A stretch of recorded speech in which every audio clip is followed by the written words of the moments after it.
This race recap is brought to you by Smart Sanitizer. Think smart.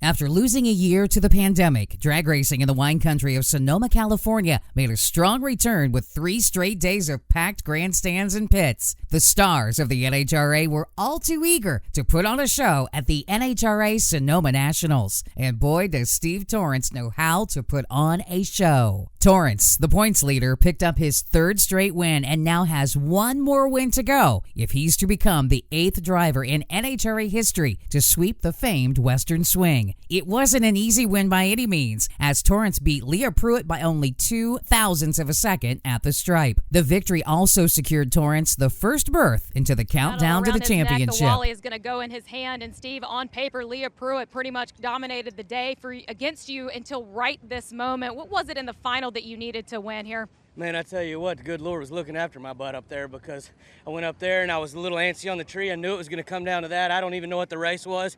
Started at a double step and just got away with it. These Capco boys are unbelievable. We still got the hopes alive to go sweep the swing. My dad's in the final in Topeka in Super Comp. I hope he can get it done, but man, we're going to have a good time celebrating tonight. Thank you, Mac Tools, Redline Oil, all you guys that stand behind us. We really appreciate it. We're trying to represent you the best we can. All you Capco boys at home that are out there working in 100-degree heat, thank you guys. We got it done. Woo! Sonoma Raceway loves Robert Hight, and the multi-time champion loves Sonoma Raceway. On Sunday, the Love Fest was in full effect as Hight secured his 3rd straight win, and in doing so, eliminated Matt Hagan from a Western Swing sweep. Hight now has 53 career victories and 2 on the season. You hollering for you all day. You said in your interview prior to your run that you were going to stop Matt. Why were you so sure? Well, just the way this Auto Club Chevy's been running all day long. Jimmy and Chris have this thing running on a string. We've got good luck here. We had lane choice every round, so I just had a lot of confidence in my team. I got to have my confidence in myself. But this trophy's going to Cornwell Tools, Don Russell. It's his birthday a few days ago.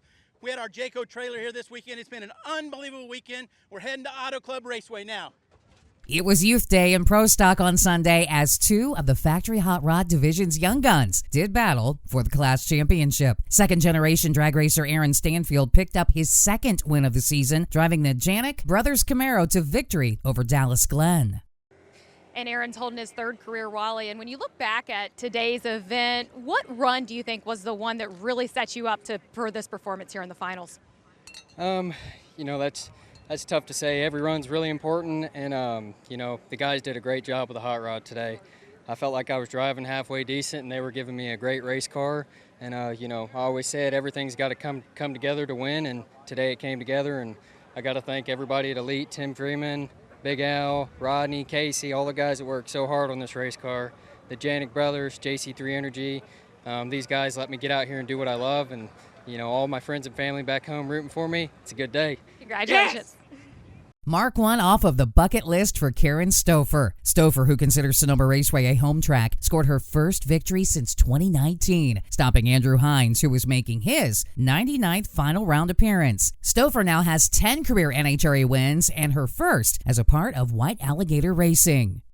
Your NHRA career 25 years ago, you are now holding your 10th career Raleigh. You said this was a bucket list win. What's this journey been like for you?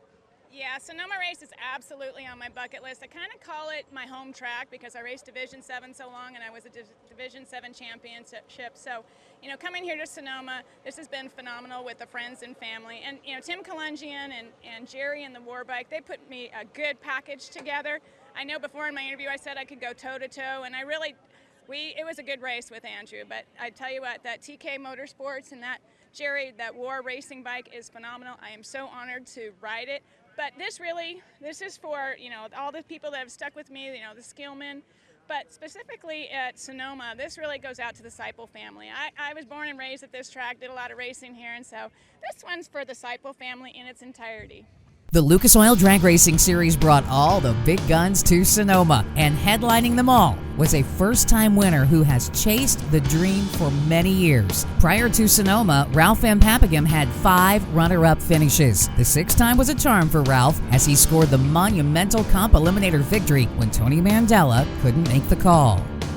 Mike Logie remained undefeated in final rounds in a battle of classics, driving his Superstock and automatic Mopar to his 4th career victory by beating Dennis Paz in his El Camino. If you're going to pick up your first career NHRA National Event victory, there's no better way than to run dead on the number and beat a heavy hitter. That's precisely what second-generation drag racer Shelby Williams did as she beat Justin Lamb in the stock final. Super Comp was a matter of who wanted it more, as both drivers went under the 890 index. Marco Paravalaris committed the lesser of the two evils as he beat Phil Nagel to pick up his 5th career Wally. The same situation over in Super Gas, as both Kevin Griffiths and Ryan Giacone bypassed the 990 index in a double breakout match. Griffiths was just 1,000th off the mark en route to winning his 2nd NHRA event. John Richardson snagged the top dragster crown as he forced Paul Nero into a breakout. And closing out the action in Top Sportsman, Dan Borg won his first career NHRA Top Sportsman event title by beating Ed Olpen.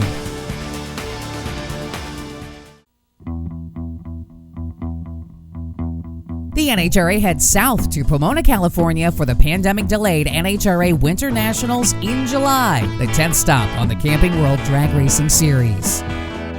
Make sure you check out the Competition Plus Power Hour with the Monday morning racer Lee Kraft and Slammin' Sammy Smith every Tuesday at 9 p.m. Eastern Standard Time on our YouTube, Facebook, and Twitter channels. It's easy to stay in the know. Download the CompetitionPlus.com mobile app. Sign up for push notifications to get notified of breaking news and the latest feature stories and videos. It's a free download at the iTunes Store and Google Play.